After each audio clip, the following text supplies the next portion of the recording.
about the basic belly dance posture. Keeping the knees really bent is very, very important in order to be able to do a lot of the belly dance isolations. So, what's important is keeping the legs right underneath the hip bones, keeping the knees really bent, and keeping your weight on the inside of the foot. So if you shift your weight all the way forward into the toes, now come back all the way back to the heel. Find the center, find the place where you're in the middle of those two extremes. This is where you want to be in terms of your feet. Keeping the knees bent is very important in terms of isolation for your hips. The lower you are to the ground, the bigger a lot of the hip movements will be. Additionally, you want to tuck the tailbone under, keeping the lower abs engaged throughout most of the movements.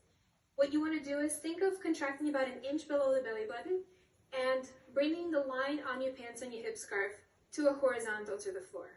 So you don't want to contract too hard where you have absolutely no room to go in anymore, but you don't want to have a full curve in your lower back. So, knees bent, tucking under. Next is the chest. Take a really deep breath, inhale all the way up, allowing the ribcage to float all the way up, and now exhale all the way down. Now lift slightly above where you normally are.